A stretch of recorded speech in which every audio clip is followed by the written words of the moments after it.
Alrighty, guys, welcome back to another episode where we sit down with true operators, not gurus, people who are actually behind the scenes building up the gurus that you know and look up to. And today we're sitting here with Nick Fisher, who I believe is going to take over the internet marketing space these next 6 months. I posted on X, and it's not to glaze or just hype him up because he's live here. I actually believe it, and I've heard his name for years. He didn't have much content, so I never could find out too much about him. But finally, he had that he wanted to scratch the itch of going public, and so today he's here live. Just a little bit about him, if you don't know. It's generated over 100 million across the board for all the brands on his portfolio. You may know Pace Morby from Sub 2 Empire, Astro Flipping, Jamil. I also found out he's behind one of Russell Brunson's offers, which has been running, which we'll talk about a little bit later, and many more. And obviously, I mean, marketing director for Consulting.com, back to Sam Ovens, just legendary mark in the industry. So you guys are about to listen and learn from the GOAT, one of the GOATs, and going to be forever and as long as we're in this space. So enough hyping up. Nick, you're going to impress them with what you're going to share today. So I appreciate you being here. Excited to go through this. Thank you. I'm looking forward to getting to know you better too. It's cool what even just a few weeks of content and me reemerging has done, and I look forward to just continuing to learn from you, man, as you continue to do this. It's been fun. All right. So you have a 50% hit rate, meaning from offers you take it from 0 to live. Obviously, you're behind the scenes, more of an operator behind the gurus. You have 50% hit rate. So 15 did really well. It sounds like 15 of them didn't. Why didn't the 15 that failed go well? What happened if you could sum it up? If I could sum it up, it would be business. Here are the three main reasons, let's call it. And it's usually lumped under what I would consider business partner issues, because either it's not making enough money for me, it's not making enough money for them, or there's value vision misalignment of what are our ambitions and where do we want to take this product. So it's almost never ROAS or like the business fundamentals. I think maybe of those, let's call it 15. I think it's slightly more. I've probably failed somewhere between 15 and 20 times since in the last 6 years on this stuff, offer launches. Almost never, like I said, 2 times has it just been like ROAS sub 1, let's call it, because I launched with paid ads, so that's usually my barometer. The other stuff gets in the way so much of just like, there's the initial commitment phase of like, cool, I'm going to put this much time in the business. I always ask the question, is this going to be at least your first or second priority? Because I can deal with first or second. I can't really deal with third or fourth. I found out. I thought maybe I could. It's like, cool, they're doing, this. Hopefully they're doing like, my dream situation is it's their second priority, and doing the thing that we teach is their first priority. If I look back at all of our most successful brands, that is the common theme. So I want this to be something where they give 20 to 40 hours a week towards, and I can give like a full 40 to 60, right? Plus the team and everything that we do. That is a dream scenario. And then you have a case in like Pace where he is so integrated in the two, where he's putting in 60 to 80 hours a week on both at the same time. And we're thinking about how they mesh together. When I look at every other business that failed, or even the ones that like semi-succeeded, the lack of focus is the number one thing. And usually I define lack of focus as third priority or lower. Yeah, that I would agree with you on that. Anytime deals, so you said that like it's third or fourth priorities harder, it's so true. Whenever it's like 3, 4, it's just the energy is not the project, the love's not in it. But for people to have context, I know a lot of people kind of know what you do, but you're more of the operator behind the scenes. You go to experts and you will own their whole info product business. So you're not just, it doesn't sound like you're just a growth operator. It's like, this is your business, right? And they're just the face. Talk about that deal structure and like what that looks like. So some people watch this might even be interested in, maybe they're going to be the next person that you blow up as well. And then we'll dive deeper into more of what you're doing for those people. Yeah, that'd be sick. Like I said, I'm looking for people that maybe we have a chance to work with in the future, or just people who want to learn this type of stuff. I guess now self-identify as a growth operator. I never called it that when I started because the term's emergent. I feel like people like Eddie Cumberbatch and others have like blown it up as an opportunity. It's a lot of hard work. If you guys are listening to this and try launching someone, it's not that easy of an opportunity. It can be very lucrative, but it's definitely not easy. And it's not even really simple because there's no repeatable process with this. Like you run into a different issue, I swear, almost every single time. And when it works, Yeah. it's really nice. It's really great. Yeah. You get a business partner and you get a friend for life. Like I feel like when I got Pace and Yeah. Russell and a lot of these other great people but in a lot of cases, it's just like it could be 12 months of headache with you trying to figure out, cool, are we aligned? Are we doing this? Are we getting this? And usually I tell people I have the heuristic. This one's super simple. If I had to boil it down to this, is when you meet someone and you want to quote unquote growth operate for them, and we do everything else like soup to nuts. I just ask that someone be the expert when they show up. Yeah. We have a team of about roughly 100 people in house here, and then another 100 remote, where I'm at here in Arizona. So we have all the infrastructure in order to get someone from zero to like, let's call it one, or 0 to 100 really fast. Yeah.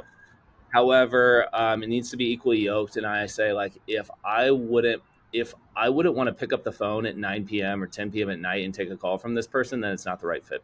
Like that, if the person gives That's me true. too much anxiety, and that's subjective to you. But Yeah. if you're not going to do that, then you're probably not built to partner. And a lot of people, myself included, skip to partnering too fast, like got married too fast in a lot of these Yes. relationships. And Yep. that might be what I'm trying to say beyond like the vision alignment, beyond like, are we going to put time commitment in? It's that question of like, do I actually want to spend time with this person? Having a co-founder is a lot like having another girlfriend or boyfriend. And if you do this model, you end up with like 10 side chicks, right? Or something Oof. like that. So Yeah. That's if you're true. not Yeah. It's careful, like, bro. Yeah, I'm always like, would I uh-huh. travel? Like, would I fly out with my wife and go on vacation with this person and their spouse? Like, would we all like? Is it that kind of relationship? Like, could we go on a vacation together and not Yeah. bite each Would we other's heads vacation off? together? Yeah. So Dude, that's good. Okay. it's a great heuristic. Yeah, you get in too deep with these people, so you want to Yeah, make sure it's good. that's great. Okay, so Uh-huh. when you're starting with these partners, what financial model are you usually starting with? Are you going launching to their organic first? Are you going to Yep. paid first? I know in the interview with Ryan, you talked a little bit about the funnels you like to start with. So if anyone hasn't seen that, I'll link it below. I know you shared your screen and talk about that, but just Yeah, again, what are you starting with financial model wise? And we'll talk about how you kind of come up with the offers as well next. But yeah, I'm curious on that because I know some people take that financial path. model. Yeah, like anyone out there who's trying to figure it out, I would very much encourage you to find your standardization in the model. So think about, for me, it's mid-ticket. Like I understand the call funnel, and once upon a time, me and Sam Evans used to teach this at consulting.com. So mid-ticket call close funnel at a price point of between $3,000 and $12,000. That's what I'm aiming to do with anyone I partner with first. Now, if they want to get to a book funnel, or they want to get to a super high ticket mastermind, or they want to get to like a low ticket tripwire, whatever ish kind of thing, we can do that on P2 or P3. But I always start mid ticket and then build up, or I build down, right? A Mm, down, like essentially a descension or an ascension from mid ticket. Why? Mid ticket allows me personally to practice my deep expertise. And I generally believe that most growth leaders are going to model market fit their expertise, which means I see painful problem in the target market. I'm going to find the right product to sell with my model of expertise. Now, there's people who do it with channel, and they say, cool, what's the problem in the market? I'm going to match my channel expertise, and then I'm going to be variable on the model. That to me, just subjectively, has a less of a hit rate than you trying to find model expertise and locking that in as a constant, and then figuring out the traffic, whether it's YouTube or Facebook ads or organic or TikTok or whatever it's going to be, right? So you can do it a yeah. lot of different ways. And yeah, if you caught the Ryan one, I was like, the one that screwed me up the most though is when I just made everything a variable, and I was like, cool, Yeah. different That niche, was different interesting. market, different channel. Yeah, like that's just dumb. I would obviously, I think everyone would know that's dumb. But if you Yeah. have a few hits and you get a few like, you get the right person in your life, and you're like, bro, we're gonna make millions together. All of a sudden, logic goes out of a window, and you're just like, cool, we'll launch on freaking Zanga in MySpace, and then we're going to back into a 150K mastermind, which I've never seen work, and we're going to sell it to baby boomers, and we're gonna like it's gonna be a subscription like Yeah. newsletter, and we've Yeah. never It's like, done it. Um, oh, yeah, that that would just be the worst.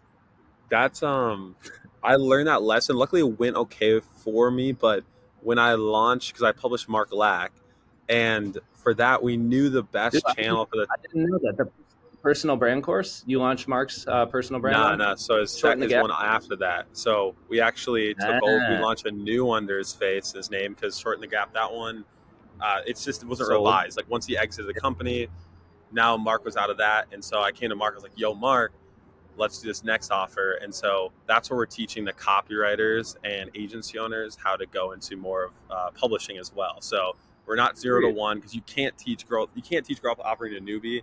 I don't know. Like if someone's doing it as a biz op, that's so dumb. Like you're just setting up for failure. Dude, it's I hard. will argue that Yeah, all day long. less than 1% success rate, probably. Yeah, but what we It's found is when we're teaching the copywriters who already have the skill, agency owners, it's an easier transition over on the side of that client makes work. more So sense. Yeah, yeah, because so internally we don't let the copywriters lead our go-to-market efforts now. yeah, We yeah. don't just you don't throw someone to the wolves and say, hey, you can lead a product launch that you've never done before without copy or persuasion or skill. Exactly. So, anyways, we knew a webinar would be great to sell what we want to do, what we want to build. I never done webinars, and so it set me back. Like, I took months of studying webinars, Jason Fladlin, texting it, like just dialing in, and we made it Cool. work. But it took forever, and I was like, dude, I'm for our next deal, like I'm sticking to what I know best, which is just low ticket to call funnel. That's it. I look at all the things that work well. And so I tell people, it's like, what have you crushed at? And like whether it's for a client, whether it's just yourself, just repeat that because you're gonna have confidence too. Because think when you're writing for like if I was writing for a webinar, I'm writing copy. In my back of my head, it's like, I don't know if this is gonna work. I've never done this before. But if I'm doing a low ticket call funnel, I'm like, wait, it worked before. It might work this time. Like there's more confidence in it. So I like that you say pick one thing and just whatever you're confident with and just repeat it over and over again. So Dude, you have to have that constant. Dude, I agree so much. It's funny you ran into that same issue and bro, problem a yeah. And lot. it's like and then I'm looking at I mean there's challenges like challenges, people start talking about challenges and I'm like, and I'm like, nope, like staying away. Dude, Staying this away. happens it happens at masterminds all the time. It's Yeah. like if you go to Yeah. masterminds and people start talking about funnel models that are working, it gets really, Yes. really hard for you not to want a copycat. Yeah. If here's the thing, Just this you could dark lord this, not saying we should do this, but if you're someone who builds funnels for people and you want to get a mastermind to all hire you, just go in and be flexing one case study of a new funnel model and all start. What? yeah. Yo, School funnel could you pitch build challenge? that out for me? Yeah, Yes. that reverse challenge book double reverse bind funnel that you presented on. Oh my I need gosh. Yeah. that. Uh-huh. No, but here's the thing though, when it comes to a model, like you said, you start with one that you're confident with, but you're adding on other ones later on. You said it like to P, whatever does that stand for part 1, 2, and 3 or 4, or like what you had an abbreviation Yeah, for stacking yeah, with? sorry, that was jargony. Product one, product two, and product three. Okay. So like I'll Okay. move into things that I don't know second or third after we have something actually working. Um, Yeah, yeah. and the best for me to like get something working is a call close funnel. I have so much margin for how I run and True. iterate on that. It's like near impossible that I fail financially in like a complete failure capacity where we make zero sales. Like if you give me the budget to put 100 calls on the calendar, like we're at least closing one or two. And if we go 0 for 100, which like I said has happened maybe Dang. once, definitely twice where it was ROAS sub one.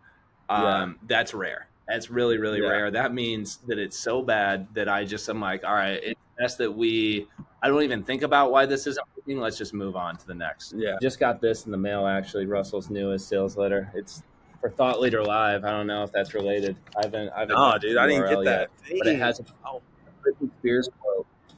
Yeah, that's tough. It's it's physical? the You first sent it in thing the in mail? there. Yeah, it says, "Oops, I did it again. How my new funnel let us profitably spend over $1 million per month, adds a 3x ROAS." Maybe it's talking about the prime mover funnel. We'll see. It's bro, it's 100%. It's definitely not the linchpin. But okay, so let's see Russell. we're on we're on the topic. So you again, I don't know if you can talk Mhm. about it, but you worked on the prime mover to fill his high ticket back end, Yeah. which that also includes selling online challenge, right? Yep. Yeah, so Ha- selling the online challenge was a mechanism to get people into Prime Mover. That offer is a combination of Dan Kennedy's like magnetic marketing course that's in there, and also the Fountainhead course by Russell and a bunch of other goodies. So the way I put it is like we wanted to come up with an offer that bridges basically. Russell's got 2 Comma Club, and people that are 2 Comma Club eligible are like inner circle 25K and up, right? And then you have everyone at 0 commas who is a low ticket buyer.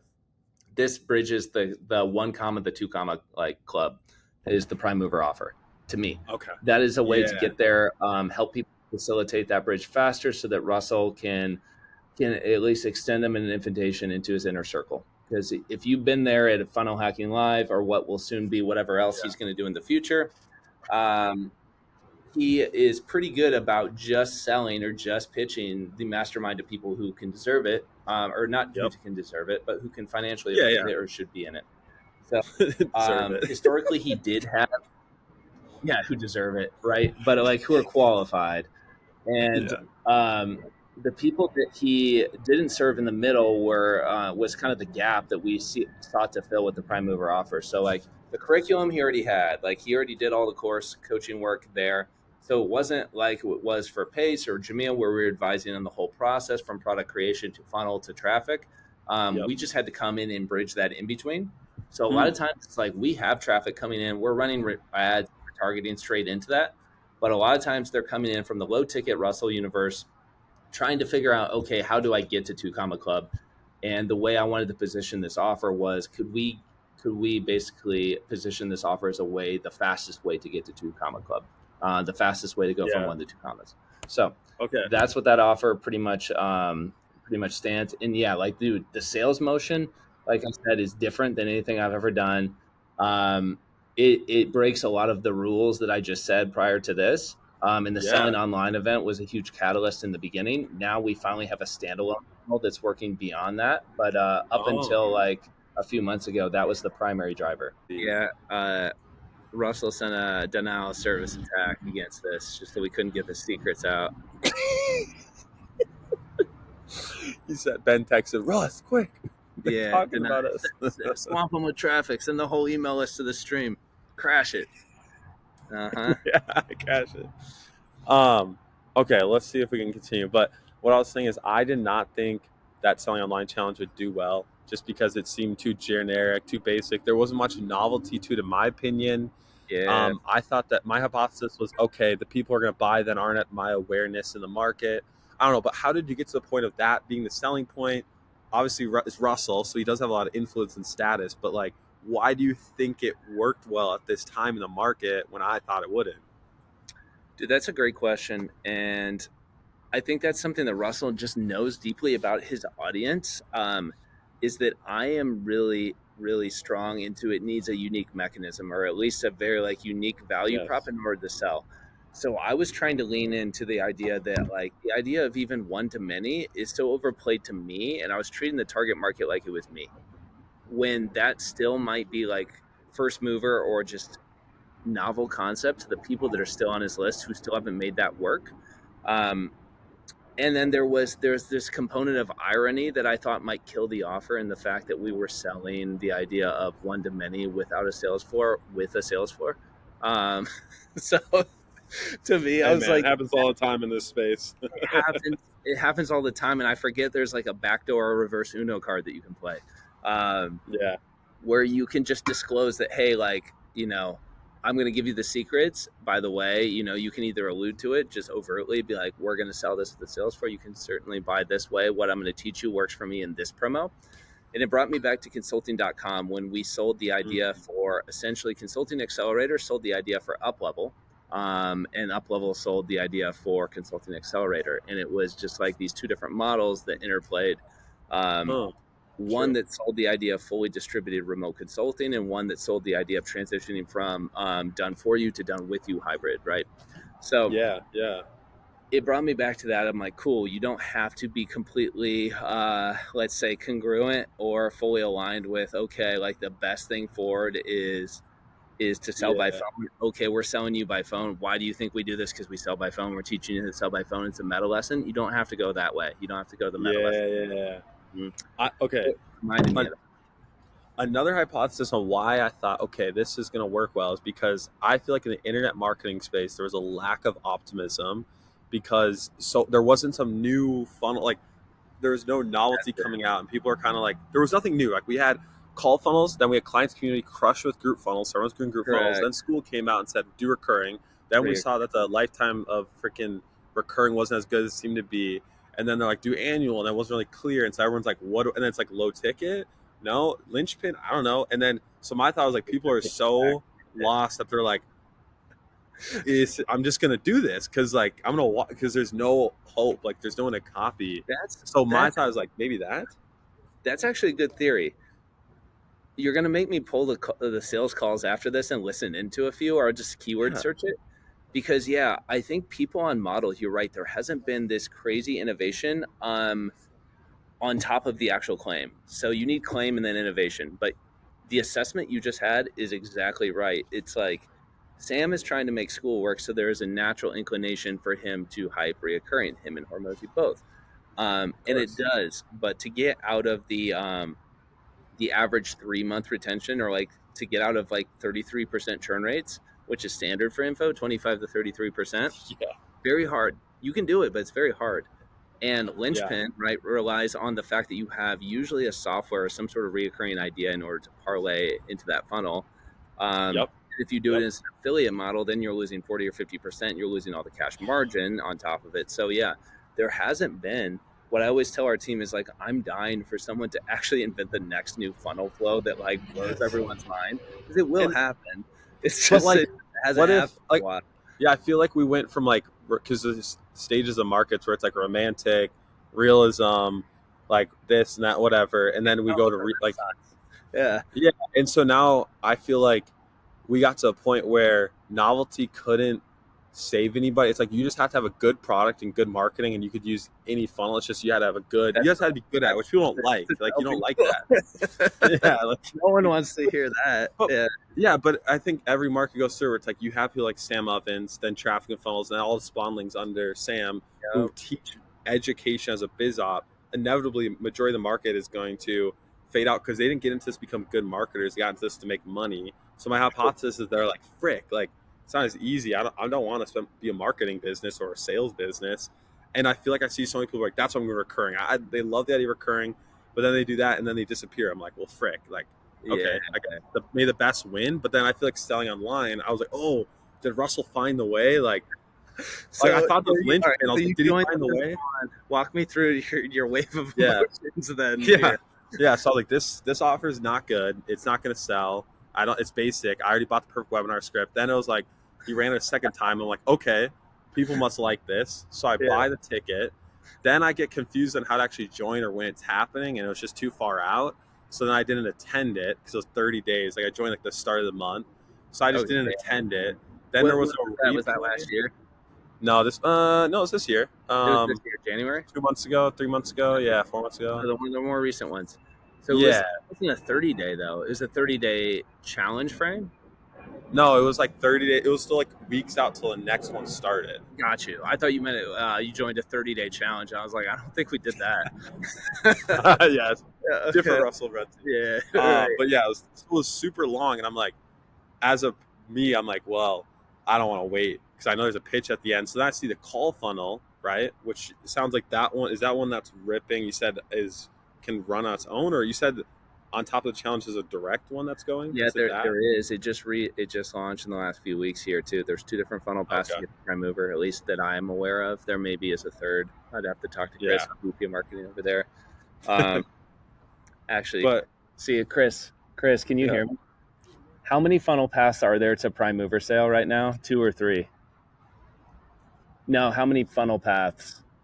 Like there's selling online as a mechanism, then there's IVSL, and then is there anything else? Ebook. ebook, a lead magnet. Okay, cool. Sweet. Yeah, Chris, our VP of marketing just confirmed there's a few more. So there's at least 3. Okay. There's EP lead, Okay, ebook lead. that's cool. Yeah, so that's I was like, okay, I'm just gonna consume this through a different path. So then I went through call funnel, and I didn't even book a call because I don't want to do a call. I just want a cart. I'm at the point though where I'm so sophisticated. I've gone through so much. I'm like, just send me the cart, and then I'll decide.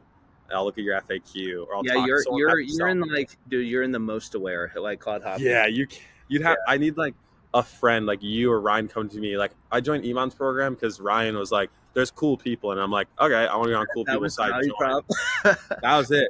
I haven't. That's it. I was Yeah, like, "Oh, you have a I get to." different buying pattern than I would say our target market. Yeah. So, but I think this is a good lesson for like everyone, and that's why I like to kind of hear like why you think it worked was that because it doesn't always have to be the unique mechanism or some new thing, but also what are you doing from a standpoint of helping everyone afford you or helping everyone get to you by having multiple funnel paths? Like, do you feel like we're going there? Is that the next stage where you just have to serve everyone what they want on a silver platter, or is it force people down one path and fit what you want? I think that you design up front like you know the funnel path that they're going to take. Like there has to be actual strategy. I don't think it's a strategy to throw everything at the wall and just call it omnichannel. Um, you Yeah, can fair. later, right? I mean, and that sometimes works, but then all of a sudden you can't detect the signal from the noise, so to speak. So you have no idea Yeah, why it's working. And if you have no yeah. idea why it's working, you can't refine. So then in a world where CPMs rise and frequency of your offer rises, all of a sudden you get washed over and you can't figure out an optimization. Mm, That's what screws you over. So mm, to avoid that, ideally you start with one clear, coherent idea, move to the next, move to the next. mm, And if this worked out a little bit, then cool, save it, deprioritize it for later. But you want to find that mm, first funnel path that you can really focus on. And what I always talk about when we launch offers is if I launch an offer, let's just say it's call close or even just webinar straight to direct to cart close. That's even the easier example. So someone gets onto a webinar, what do you typically do in a robust funnel? You have, if they drop off, you have email sequences that hit people who registered but didn't attend. You have email sequences that hit people who attended but didn't see CTA. You have email sequences that hit people who saw CTA but didn't book or buy. And in a launch where you really want to get it right, I believe in removing all of those. The offer should be at least ROAS positive, or let's just call it MER 1.0 above, marketing efficiency ratio above, just off of the core offer fundamentals of a straight line sale.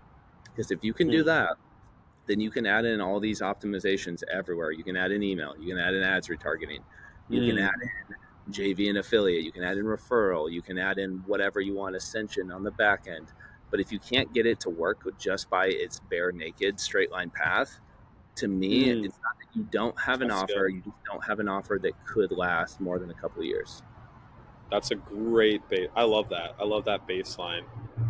I feel like it's going to help people stay focused. I think a lot of Very. people hearing Right. that's going to be very important because now everyone can take a deep breath and they're like, okay, focus on one thing at a time, which a lot of people need to hear. So that's It's good. dude, it's freeing to do that too. Yeah. Then if you Yeah. can't do it it's like you don't add more stuff. You just like, okay, the offer's not good enough as a baseline. Yeah. Yeah. Do you still, with the webinars you're running for your brands, are you still studying like voice inflection points at different things or like how deeper Sam or because it's live do you because a lot of people are really good presenting live, so do you do most of your webinars live, like, or how much studying do you do at this level or people on your team? Hopefully everyone is doing a little bit more like what I used to do 10 years ago.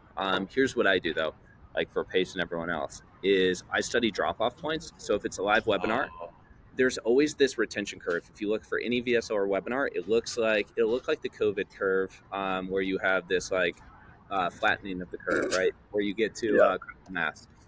And at that point, that's the point you want to start to study is when did we hook people to where they would have stayed to the end of the presentation?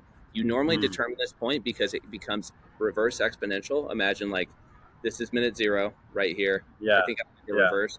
I'm on the right side of the screen or the left side of the Yep. screen for you. uh you're on my right, but I'm on your right. Okay, imagine it in yeah. reverse. So like this, right? And then you hit this part where it becomes linear or just gradually linear, and there's 1% drop off until usually the CTA, and then you have another dip. Those are the two dip points. You have exponential in the first few minutes until you get them hooked, and they go, okay, I understand why me, why you, why us together, why what this presentation is about. I'm gonna stick. Mm, So I mm, studied this point first, this inflection point, and then I worry about this point usually later. The one at CTA where people fall off because they heard the offer and they're like, okay, sweet. That one is more the conversion point, more so than the fall off Hmm. of attention. So I study this one for pace, and anyone I normally, if we're watching it all together in a war room setting, like we were a few Yeah. weeks ago, I'm like, timestamp here, like right at this inflection point. Let's study and talk about in the meeting why Hmm. I think we flatten the curve here, right? Very And interesting. it normally corresponds to normally the hero story or some semblance of a tease to the hero story is when you finally get someone to flatten the curve. So the quicker you get into that hero story, people will always tell you in the Really? chat comments, and it's not a red herring, whatever the word is. It's like it's a false signal because people always say like skip the hero story. Like I've heard this 1,000 times. Blah blah blah. You have to Dang, that's talking. important. Yeah, and then uninformed marketers will make decisions based off of that. There's a reason why there's tried and true stories like that. Even Russell will Hmm. tell about like hero story, old versus new, internal objection, belief story, external objection, belief story. Those are usually what flatten the curve. Um, Sometimes it's like you hitting finally a series of social proof authority, reciprocity, hook to the end, blah, blah, blah, like those in combination, like get it to flatten. But it's usually a story, like getting into the story finally, that gets someone to sit back and be like, okay, I'm here for the ride, right? And it's just going to be a gradual. And then the other points that I usually, like a few weeks ago, Pace lost maybe like 1 or 2% of his audience in just one thing he said, just dipped real quick, like from 2,500 people on the webinar to like, let's say 2,400. Oops. So anytime that I'm like, whoa, we just lost 100 people in the middle of it, like 45 minutes in, an hour in, It's pretty big. I don't have time to think of it in that moment. I just am like, timestamp that. Let's talk about that later. Um, so That's so. that's how So cerebral I get it with. So the case in and point, the lesson learned here is if you're using Wistia or Vimeo, like or Vitalytics, look at your drop off curves. Like yeah, that's yeah. So the biggest thing. you're pretty much the Mr. Beast of webinars. For Yeah, you're just me and Mr. Beast would get along so well. Uh, we'd just be dude. sitting there looking at the retention curves. That's so great. You should just like pay him to come and do like an in-person consult and have him look at a webinar. I'd be so curious what like an entertainer would do to a webinar because he's so good at like open hooks and loops Dude, for he's like, so good. Do dude. you have the Mr. Beast Guide to Production? It's Oh like yeah, his yeah. I've videos and studied turn. it. Yeah, I I need a studied like new all updated his stuff. version. Yeah, like he Yeah. cares. He cares so much about that. What the first 5 or first 3 seconds Mm, of that micro frame is too. And I care yeah. about that on a webinar because people have this expectation that you're not going to hook them in 2 seconds. No, Like yeah. You're like, hey, what's up? Welcome. yeah, you It's can like do more like real. 30 seconds to 2 minutes of just like put twos in the chat or like whatever else you're doing at that stage. To think of Mr. Beast doing that, he would probably be Bro, so intense dude, yeah. Or he'd just say, hey, stay to the end, I'll give you $10,000. Last person to leave the webinar. every Wi- time. Yeah. Yeah, I saw. I've seen people. Dude, I won't say who on an auto webinar say in the first like 5 seconds, "Hey, I'll be giving an iPad away at the end of this webinar. I'll be sure to pick someone live." And I have no idea if it was actually live and they just hybrided it where they came back and picked someone. But that type of stuff, yeah, does work. Giveaway. dude. Bro, what if it was last person to leave the webinar wins? That'd be crazy. You say like, hey, That would be because sick. people's That'd be a Mr. Beast type challenge of like him being buried alive for 7 days. Yeah, yeah, last person. just last leave circle wins this, but Yeah, it's like last leave who this webinar. By the way, there'd be people that would set up like mouse movement software or whatnot just not to get kicked off. I could see that happening. dude, Uh, dude, but it okay. I might steal Or I that. was gonna It's not a say bad idea though, Josh. That's pretty good.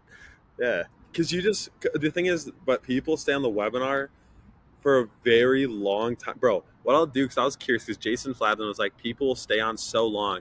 So Yeah. I finished. I went for 3 hours, and I said, "All right, guys, see you later." And I just turned off my mic and camera and just sat there, and Yeah. they stayed They forever. stay Nothing on. was playing. Dude, it's weird.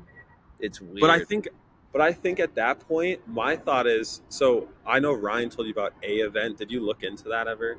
I did. I looked into it right Okay, away after, good, and someone had told me about it before. Do you guys use good. it? It is, yeah, Winter, the founder, met him in Dallas. It is hands down he needs to launch an offer around one to many selling and then make his platform the utility because it is so good because the simulated live Zoom. So Ryan was saying like, oh, it looks like Zoom. No, it is Zoom. So it's a Zoom meeting and then it's a Zoom link, everything, but it's like broadcasting your webinar as if it was live. We do a live. I don't do any of that. So is it a Uh, container then, or is it just a UI no, UX overlay? no, it's Zoom. It's It's Zoom, and Zoom. Okay, so it's it's neither. like so Nick Fisher's like it's your meeting. Then You're what on there, is it? It's a Zap. It's an integration into Zoom itself.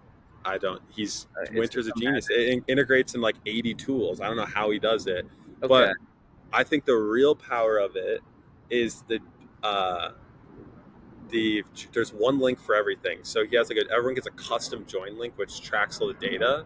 So you can create custom That's audiences based on when people jump off the Zoom meeting, Dude, we're when if missing they that join. right now. That would be huge. You would print. It's crazy. I don't even know how. And it's one link. So then it's like, let's say someone clicks the link, they didn't join live, but at a certain time, you push them to the replay right away or the encore. So it's one link. So they click You can have any link like, they received. yeah. Yeah. So, anyways, it just makes it easiest for all of us non-Cody people to do it. But what was I saying? Oh yeah, people stay on. So my thought is, what if they're gonna stay on forever? What if we just start playing like a long form YouTube video after? What if we put on like You the might next as thing and just well. stream? Like you just keep going. Like I keep forgetting the term. What is the streamer term for when they're live and oh, pushing people to the next live? Um, I don't know. It's what is it? I forget what it is, but I saw Kai Cenat use it one time. He's like, "We're gonna raid this next chat or whatever." Oh, yes, yeah. It's a You get stream, yeah, raid. Yeah, you raid. go pass off your Yeah, viewers you to like, pass off. yeah, dude, that'd be. But the nice thing with like a event is you have like a secret, so it looks like almost like CapCut where you can just layer in. So I think you could just go forever. So I don't know. I've never tried it. I'm just ranting. I don't even know, but that'd be No, so sick. that's a great hat tip. Now that you said that and Clog said that, I'll check it out because we run into those Yeah. problems every time. We can't even get, I don't think, analytics right now between people like peak attendance rate versus just overall attendance and Oh, off between the yeah, you two. can see it. And Yeah, like I see like the drop, and as a report, I put in ChatGPT, and then I can be like, study this, and then you can put in your webinar so recording when they drop. Why do you think? So you could just like have ChatGPT and it probably do will it. analyze the actual video frames too, It or can, yeah, because if you the put timestamp transcript. it's a transcript, so you could Still put pretty it. I good. don't think it. Yeah, it's just Yeah, yeah, because like the nonverbal stuff is important, but generally speaking, the transcript they can correlate to some sort of probably on-screen yeah. element. Okay, so enough about that. I want people are gonna be like, Josh, let your guest talk. I know Ryan got flamed once No, because he no. Well, interviewed me, and he's like, let your guest speak. I'm, So I'm having a good. back to you. Yeah. back to you. Um, with the webinars, so we're doing a lot on webinars. I want to talk about like like how what changes from a front end webinar to ascension webinar on the back end. The framing, the structure, is it the same? Like the overall structure of a webinar, what Okay. changes? How the I'll disclaim positioning? this isn't my area of expertise, but we did do Okay. basically 17 million off one Ascension pitch on our live event. But keep in mind, we had Jeez. never done Ascension before, Interesting. and we had waited 5 years to just our mainly, let's call it 60-70% customer audience at a live event to do that. So I'm still learning what that looks like from an Okay. Ascension webinar motion. I think I Yeah. mentioned, maybe it was with Ryan recently. If you Mm-hmm. guys end up finding me in his talk, I talked about just watching Dean do that last week because he's so brilliant at doing one to many off Ascension, and so is Brunson. Like Brunson does that at FHL, so we kind of stole that from Brunson of like, what does that pitch look like up until Yeah. you're doing it at a live event. The core elements that I think are most important. Let's go with the most important element is like, did you service the student well? Yeah. Um, it's like way overstated. We jumped right into tactics of like, this is how I framed it, blah blah blah. But mostly, it's like, did you actually do a good job? You're not ascending more than 10% of the room if you didn't do a good job. It'd be crazy. So keep in mind, like up until this point, like people like Pace, when we did that, had done physical meetups. Like if you go to Mm-hmm. where is Pace, Morby? Where is Pace actually? Where's Pace.com? Mm-hmm. I'll put it in the chat if you don't have it. Like this is the level of commitment that we did leading up to an Ascension. And like next year, I don't know if we're going to do this.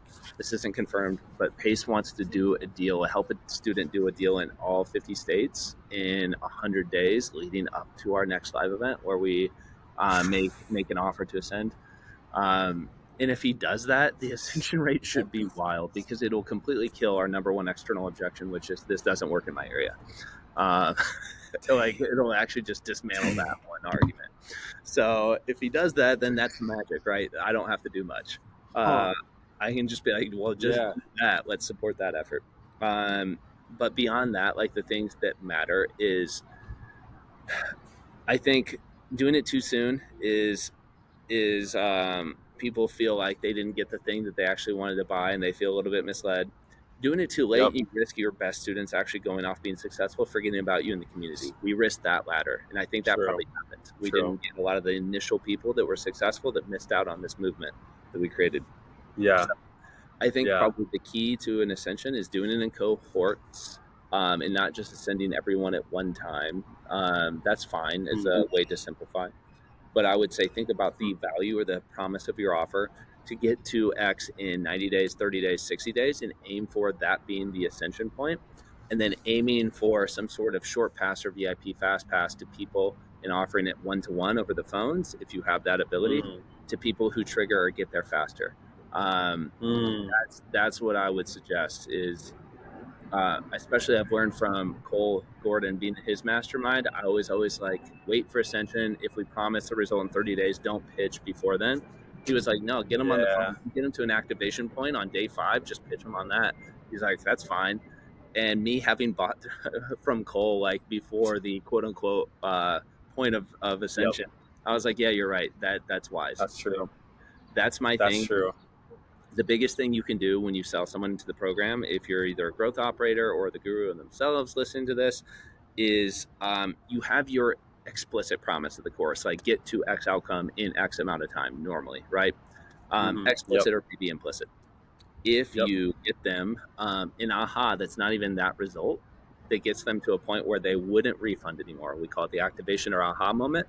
At that point, it's probably ripe to be set to either a closer or set to a webinar in order to pitch on an ascension, or at least invite them to it. You can Mm. do it in a soft way. So I'm trying not to make any sort of broad strokes like general advice here because I No, think that's it's good. so situational of when you should do this. Yeah.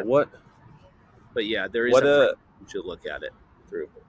because do you engineer in activation points? Because one thing Yeah, I found for is sure. like, yeah, okay, because like I feel like some people think like, oh, do I have to, like, let's say it's to make money, or okay, let's just say it's a relationship, and it's like get your first date, or your like get your girlfriend, right? And you think that could be the activation point, but I sometimes found I'll bring it closer, so it's like get a positive reply, or like the date's just booked, like because is that how did you come up with the activation point for Yeah, Pace or for Jimmy? Like, what did that look yeah. like? So what you have is like your core promise is get X in X time or Y time. Yeah. And then from there, I usually have 5 hypotheses as to the milestones. I think in milestones of getting them there. And Yep. then usually what it's going to end up being is not one of the 5 things that you thought of. It's going to be something Mm. you're like, dang, that was simple. I just have to get them there and they don't refund. So what I look for is over time, if I get someone X, Yeah. easiest one for info that I can give you, this one does apply for every offer I've done. If you can get someone after they buy your program to introduce themselves in the group and get replied to, 90% of the time they won't refund. Like if you have a refund problem or your refund rate is over 10%, just do that. That's it. That's the solution. It'll work. Promise. So you said get them to message another member or get them to No, not reply, even. or That's the next step. That's step 2. So first step is get them to introduce themselves in wherever your community is, whether it's WhopX, whether it's oh school, yeah. Facebook groups, and then get another member to reply to them saying, "Hey, saw you. Welcome to the group." Blah blah blah. That's it. Ha- That's the 2 step. have you ever done it where you have them get an accountability partner? Yeah, we do that. We do that a lot. We are so heavy on community led growth. Where Mm. look at this. This is probably my favorite thing. I'll drop it in the chat for you so you can throw it up in Yeah. post or whatever. So Get Creative Yeah. Yeah. Podcast is us for sub 2. We take it one step further. We not only sync up people with accountabilities, but we have student leaders, and then we encourage our students after they do a deal to film a podcast with another student now, and then we post it on this map so that you can see this giant map of where people have done deals. You guys are so. That's Yeah. so sick. Thank you. I think so You're too. like, I like. These are just like I feel like I'm inspired by this because I feel like I have these crazy ideas. Not like this. These are crazy. I mean, like little things like when I say like, oh, it's so like last to leave, that like whatever like that, and then I'm like, I never do it. It's like, oh, that's just a distraction. But like things like these are like little.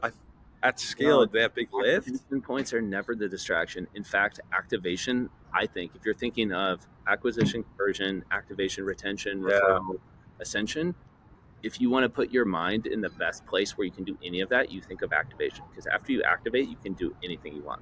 Like Mm. you can ascend people, you can get them to refer Mm. other students, you can get them to help with the conversion. You can have them say, "Hey, everyone who was on the phone this week, could you just hop on and get them over the line?" Right? You can Dang. have them refer, post to their friends, and aid in the acquisition effort. So activation, to me, is the secret to any other virtue. If you just focus on that. That's so far. If I like sort of ask you, Josh, what is the one thing you learned from this? It's going to be this for sure. So I mean, thinking like, for our low ticket offers, that's like the a low ticket product is activation. Like Yeah. the whole point, like you said, aha moment or Moment or activation point, either doing one. something. Yep. And a webinar, obviously, the same thing. But I just stress, I love that even more. Um, have you tried quiz funnels to activate people at all yet, People always or as ask a that. team? I'm I bullish on quiz funnels right now. I me haven't too. done it, but I'm Me like, too. And the team is too. Like we it have seems so cool. customized quiz logic that routes you in different paths. Yeah, yeah, Me, like personally, boots on the ground, I've only done Fox quizzes where they all end up in the same place. Because yeah. it's Same. complex, Like right? this is You're adding complexity in this funnel and all these multiple routing. And it. you have to think about, okay, multiple sales paths Yeah, for each one and everything else. But it's a good idea. It really is. yeah, And AI personalization will probably make it easier for everyone to do all these like crazy personalized. yeah. The crazy. Um, webinar show rate. At least in my market, when we're doing copywriters, agency owners, abysmal. Just they don't. They already. I think because they know, but What it's like percent converts or what so range? well. Like 20% show up rate. But I Cool. think it's my time of day. I Okay. think time of day fricks it because with my lifestyle, my schedule, I know I'm not doing optimal time. Sometimes we have 15%. We just did one like a new test, a new one, and we had Mhm. 10%. But I think it was time of day. I'm curious, what are you doing from a webinar show rate? Does time of day, is that the biggest factor? And also, if everyone's freaking doing a webinar at Thursday 8 p.m. EST, is that bad? Like, when do we get to a point where it's like there's 3 webinars going at once? You know, All right. so I feel So like everyone's running the same freaking day, and so these are a big scale. And I'm like, I've text coming. I opt into webinars, and I have like 4 people texting me. I know it's because I'm a fiend and I'm all opting right, into everything, but when are you starting to promote it? Is it more than 3 days out or less than 3 days out? um, 4 max. 4 days? Like if Okay. yeah, Then that shouldn't but be like less than 72 hours is best practice for me, but that shouldn't be the make or break reason if but a like meeting think, is registered. how do you do it though? Like let's say you're running a Thursday webinar, Yeah. Friday hits, and you have ads running. Do you turn ads off until then you start it back up on Monday? And then you, so like, is that enough time so it doesn't go to learning phase, or do you just let them run? It's like, ah, frick, the Good people opted question. probably forget. Yeah, what, That's what for I a team. Is usually that for do, the usually what we do is we ramp ads sequentially, or not sequentially. We ramp ads maybe exponentially 3 days before. So let's call it oh 10% of your budget 3 days out, 40% of your budget 2 days out, and then 24% oh okay, 50. That's not quite exponential. That's bad math, but you guys know what I'm talking about. yeah, I see what you're saying. It's let's say it's more than linear and it's less than exponential ramp Yeah, between yeah, 72 hours. That's the fundamentals of it. However, like you're too low even for that, so it probably is time of day related. Have you yep. ever surveyed your target market and just asked them this simple question? Everyone who didn't attend, say, hey, were you at least interested in attending? Yes or no? And just get in yes or no. Just keep it that simple. And for the ones that say yes, I was at least interested, just call them. Message. Dude, like it's that simple. And then figuring out, Okay, hey, okay, they're like, I'll do oh that. no, like I have work during this time period, or like this blah blah blah. Yeah, It's most likely where I yeah, screw this up. something. It's time of day and it's different between target markets. If you're selling BizOp and you're selling BizOp to 50% people have 9 to 5, Yeah, you and can't do it then during the day. exactly, you But got it. I think it's weird because one of our offers, it's people are freelancers and copywriters, so like they don't Thank have a you. job maybe, but They don't. Yeah. yeah, maybe they're like doing client work, but then their client calls build it. So I don't know. I See, know we'll that test first different time. question buckets them into two different types of people: people who are least interested, and I say like that in Yeah, exact language, were you at least interested in attending true, the webinar? true. That's sick. I like that survey. Quiz Yep. funnel time, and I'll route them, and then just kidding. Yeah, exactly. You can do And all the it's the automation. encore, and then it'll be Uh-huh. we got an encore for you. Yep. Do people watch like replay sequences? Is most of your money still being made in the replay when the cart's closing? Yeah, we had do it, and we ran the auto webinar consulting had the best data for that. I want to say Yeah. off the top of my head, um, after someone 2x no shows, they're almost dead to you, almost dead. Like 2% or Yeah. less of our revenue came from 2x or more no shows. So then Uh, you're doing a live and encore, and then frick you. correct. Like, Live encore, limited time replay, close out, reopen in it's, 3 days, close out again. and that's still tried and true today. You're That's still tried still and true, man. That like almost never goes out of style, thankfully. it's crazy. Because a It's lot of crazy. stuff in It's marketing not does. forever. Uh-huh. Dang. I feel like why do you think webinars is that one funnel that I feel like is never gonna stop It working? won't. It won't ever die out The because only yeah, is it the numbers that frick you, like cost per lead, click, and show? Is that what fricks that's you? what screws you over is like the Okay. rising cost of advertising generally is what chokes people out. But the idea that like webinars are dead is hilarious to me. It's like saying infomercials are dead and then looking at TikTok live selling and just being like, well, it's the same thing since the 80s and 90s. Like Billy Mays was doing the same thing Yeah, that yeah. TikTok is doing. And now it's cool if Dang. you live sell on TikTok. It's just the frame has changed. But the idea of Yeah. someone being live and selling to you is Hmm. like as old as probably like the Bible times, right? Like Yeah. it's just Yeah. that's Yeah. like the What? Sermon on the Mount or anything else. It's like Yeah, dude. someone It's got up principle. and did one to many in And person. here, yeah, sure. Jesus So did I the don't first know. webinar. Yeah, exactly. Dang. And I like how you said earlier, just kind of call back like hero's journey. Don't take that out because it's funny. We did a webinar. I tried to do Mark as the face for the offer, and we did a few, but his hero's journey wasn't relatable enough for the audience, Well, that makes and sense. so Yeah. so Shout out to but Mark. I thought I was like, oh, they're gonna. He's sick. He's a baller. He's got his family. He's doing this. Like they're gonna think it's so cool, and they're gonna buy. It's appealing to me. I think Mark's a good dad. Like I love when he Oh, like he's the clips where yeah, he's driving his daughter around in the Lambo. yeah. You're like, frick, this Yeah, dude's it might sick. not be relatable to everyone though. I get that. And so then we switched it to like my story. Like we just like keep saying mine, where it's just like first $100 date, this and that, and everyone's like, dude, like it worked. Whatever. I'm like, classic. Like I should have known, but again, you don't. But I like how you're reestablished that because I always thought just skip to the hero's journey. You don't need that. Mistake But too. that's Then yeah. you watch your conversions tank. It happens. Dang. Where you're having the webinar, have you? I see Dean. Those people they'll go like to YouTube, and my thought is it's probably because you can't put that many on a Zoom call. It'll probably break. I don't know. Maybe you can. Do you think people choose that strategically that they're doing it outside of Zoom or other places, or is it? I've asked that question myself recently, Yeah. and I want to say like Dean doesn't he keep it on the whole time? Like what we do is we cut it off about 45 minutes in. We gate it so that That's YouTube so smart. Live or YouTube Stream never sees the Huh. offer, and then we push them in to the How Zoom. do you? So You just how do end. you You use just that? end it. Oh, you end it. Yeah. Pace gives like a 2 minute warning essentially of just like, hey, we're gonna cut off YouTube here soon. So if you're watching Whoa. on YouTube, get into the Zoom. That's worked for us, but I don't know. It's hard to know if like That's smart. the impact of that. I guess we How could do you look track for show? How do you track show? Like your peak on YouTube, and then see what well without A event. Hopefully A event sponsors you here. I think okay. I think I sent Without enough A people event, where it's really hard. they haven't billed me in a while. So I'm hey Winter, if you cancel my, I appreciate you, bro. Maybe that's why, but yeah, I hope But yeah, I wonder if they can. I don't think, dude. Soon they're doing a VSL option too, where it'll be you can track drop offs there to mail them as well, which will be sick. That's the next, and then. But anyways, Someone just I'm not here. I'm not even affiliated. Oh shoot. Also, how many people do you have on your team? like 200. Why would you do that? Like what like I respect it, but like why? Like what are you getting out of it? When you want to publish as many offers as you have this But ambition for, You have to. What? Otherwise, it Why becomes not just crazy. do one? Why not be like Luke Kish, and just have one? And like, because here's the thing, I'm like you. I want a bunch, but I know I know my limits, and I also know my lifestyle I want with my wife, so I Right. understand what I want now. But I look at someone like you, I'm like, dude, that'd be great. Like, but what is it for you? Why do so many? Why not just focus? Because I hear just focus, and so I'm like, do whatever. So I'm curious your argument for that. Yeah, and like I give that advice too. When I was in consulting, that's all we did.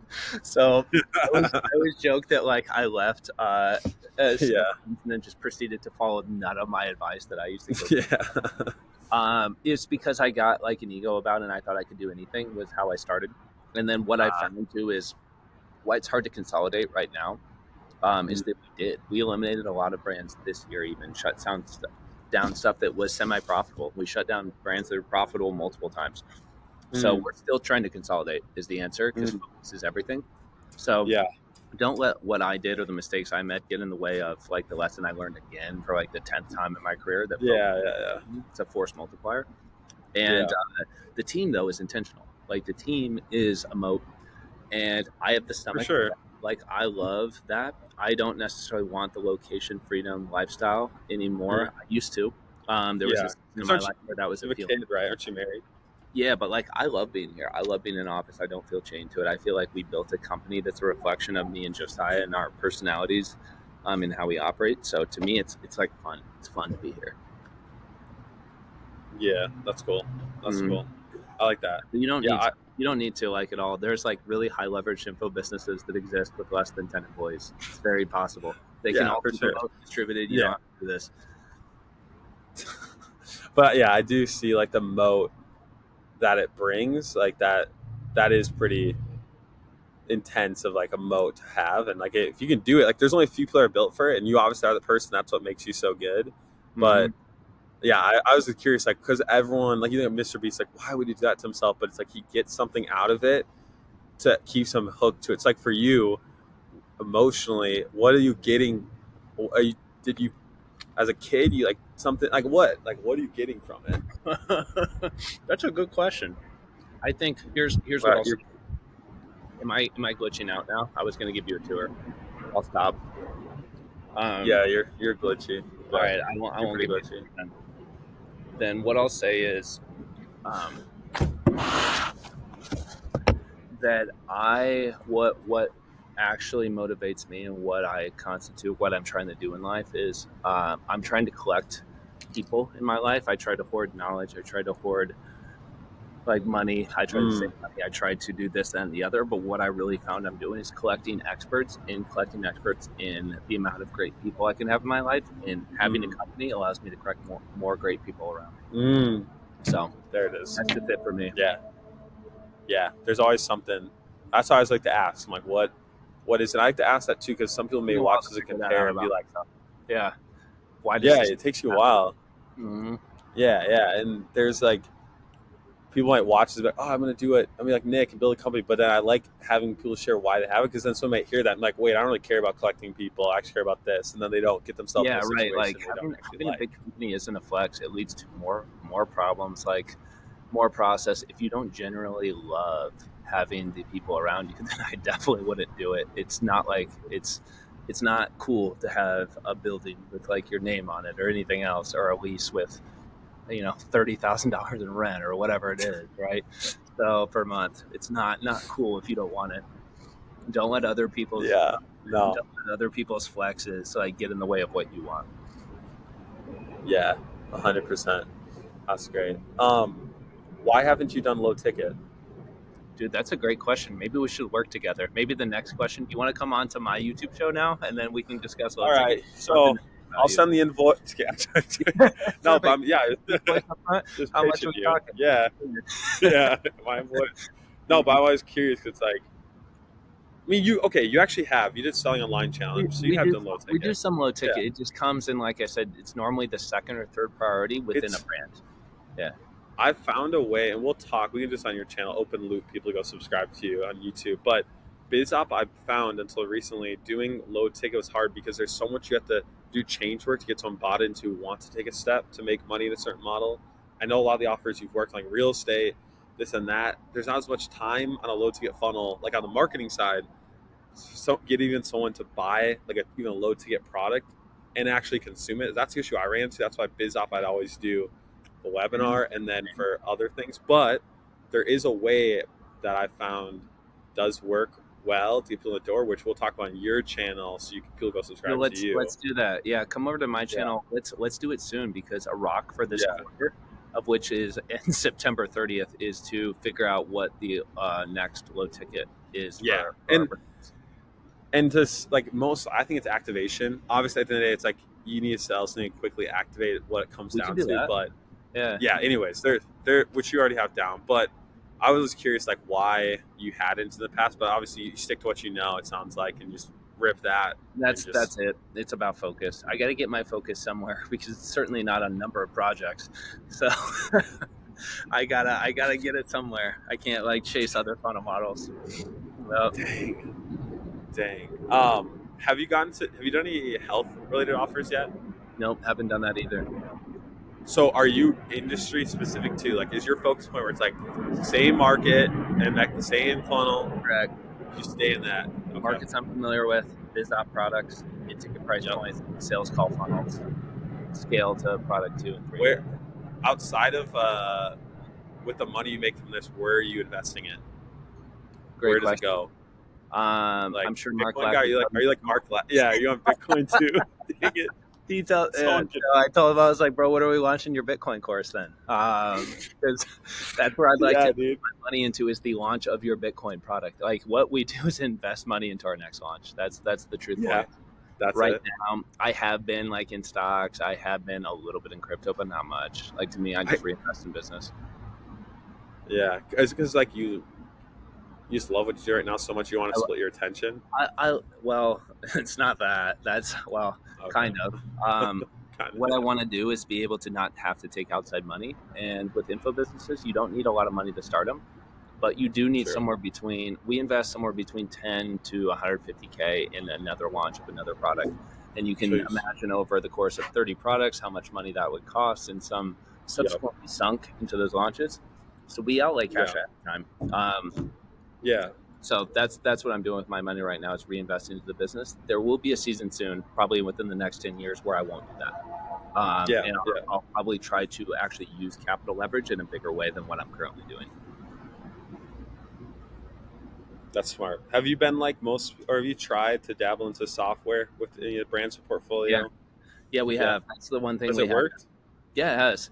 And the reason why we've done the smart play, we have right now 5 or 6 of our brands are in SaaS, have a SaaS model.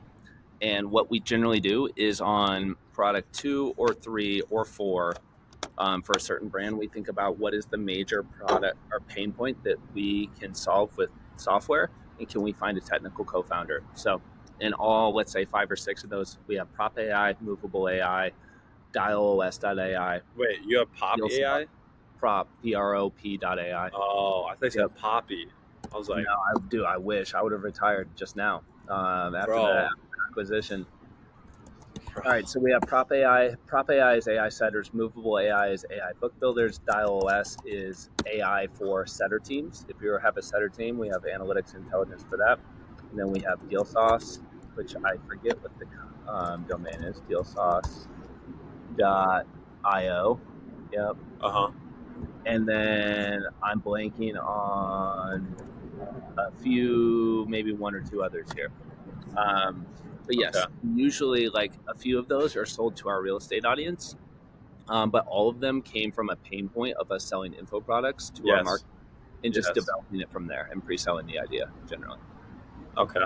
Yep. Smart. Yeah. So it's attaching a utility to the process. Yeah, and it's not our bread and butter. Like, all of them are over or about, at least at the floor, about $1 million ARR. None of them are over 10 million ARR. Yeah. Yep. Do you think it's possible to exit any of the brands you have? Yes, but not at a valuation that's attractive. Yeah. Like what Mark got, I won't disclose because I don't know if he's public about it. He has, but okay. All right. Well, then I still don't want to spill the tea too much on that. Yeah. What he got is pretty much the high end of the market, I would say. Yeah, that was like, he even knows it's pretty like. Yeah. Yeah, That's the so only it's thing was like, praise God. You're like, hey, thank you. yeah, like It if was, we could get the yeah, valuation that he got on some of our info brands, I would have sold. I would have sold a few of them. Mm-hmm. it's crazy what he did. I'm always like, Mark, he's so good. Yeah, he's a magician sometimes, bro. He's a Yeah. magician, yeah. Wait.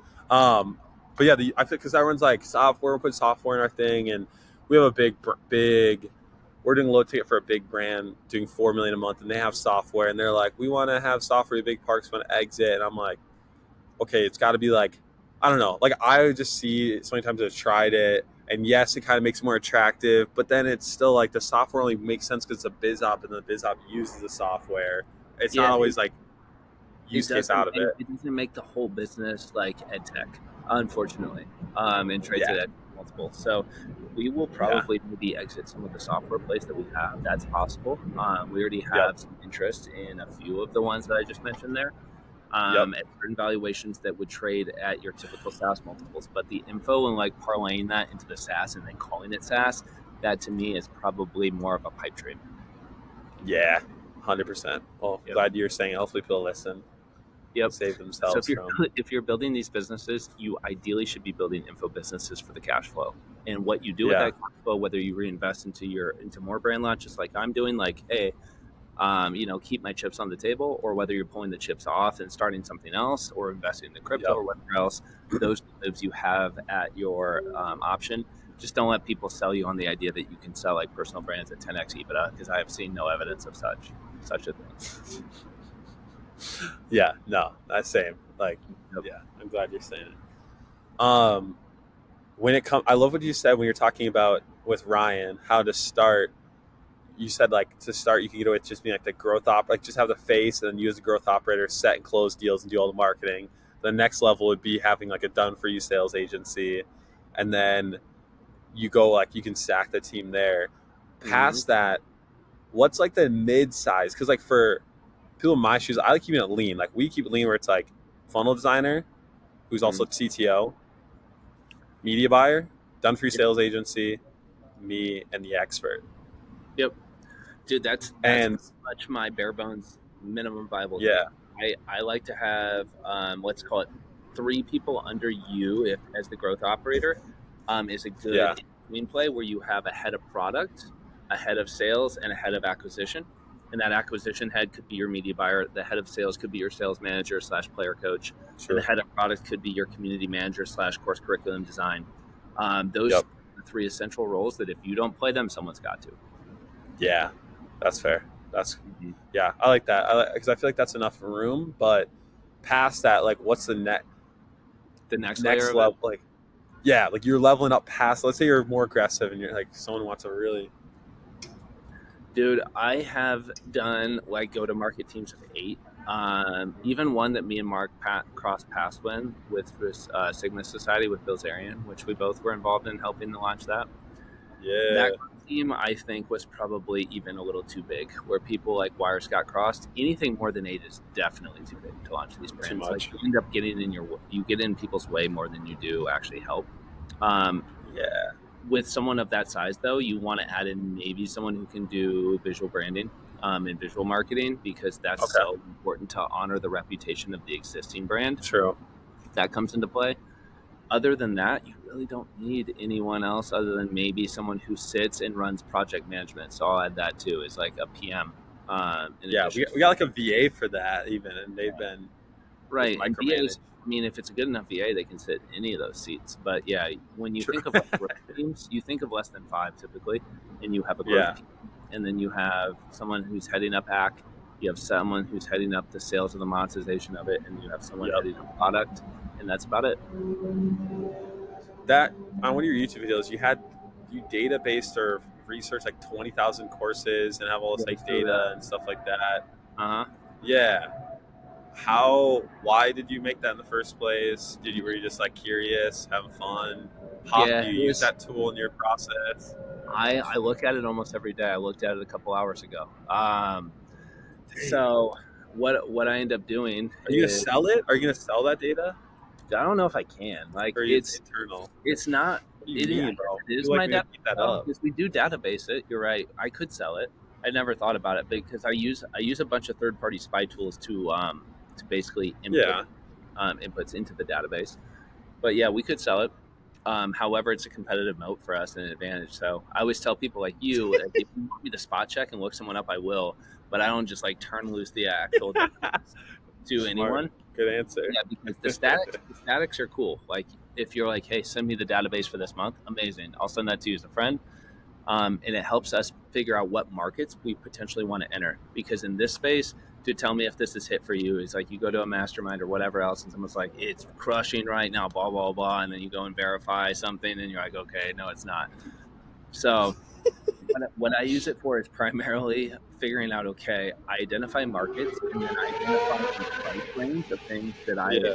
possibly could sell in. So to me, like it needs to be an 8-figure potential market. So I need to see a comp um, in an 8-figure business plan. Like for instance, if it was Amazon KDP, which we published in a few years ago, we saw the Mickelson twins and publishing.com as like a multi 8 figures, maybe even potential 9-figure at your peak comp.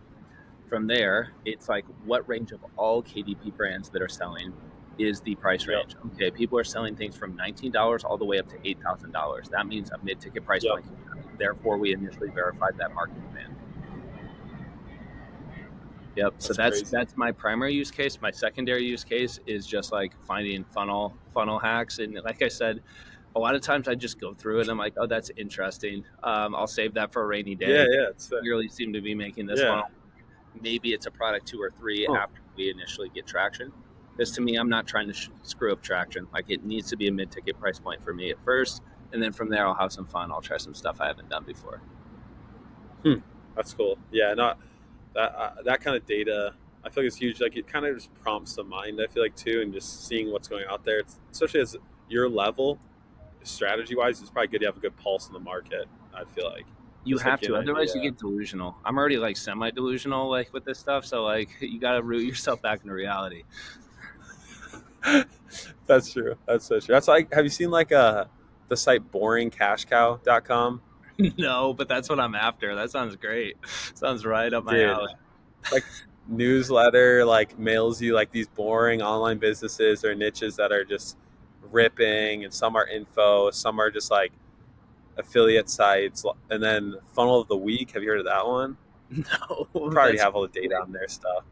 I would love to go. Okay. I'm gonna subscribe to that. I have pretty good muscle under like not going after the funnel of the week. But have you seen anything that's truly innovative? Me in there, like in the Yeah, funnel, like that they're sharing. Um, I've seen, yeah, health related offer. I've seen some, but it's like the sad thing too is a lot of innovation is dark lord, so it's yeah, unethical. So there's a lot of innovation in our space. Let me tell you, I did yeah, an interview with a top yeah. ClickBank Like yeah, affiliate. Rogan funnels and stuff.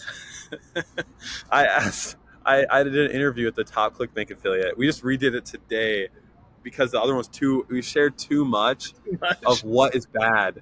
And I was like, dang it, dude. And he's like, I can't. He's like, he doesn't do it, but he was like, someone's going to do this if I share what I'm seeing. Sure. And it is insane the innovation people go to unethically. And so, like, it's sad. Like, the Like I positive could innovation. the lead magnet of like 100 ways to defraud someone with 11 labs right now. Like it'd be crazy. Yeah, like rape someone's Oh, personal contacts, send their grandmother like 11 labs of them. yeah, yeah, dude. There's all Like, sorts of it's ways. tough. Yeah. Yeah. And, like, but one, I mean, there was this one where they, like, send people a pee test for like their health, but they rig the test so it always comes back as there's a problem. Yeah. That's crazy. That is That is too far, like. But I think some of the most like Joe Rogan funnel OP. yeah, So I Joe think Rogan's endorsed over 100 e-commerce products this year unknowingly.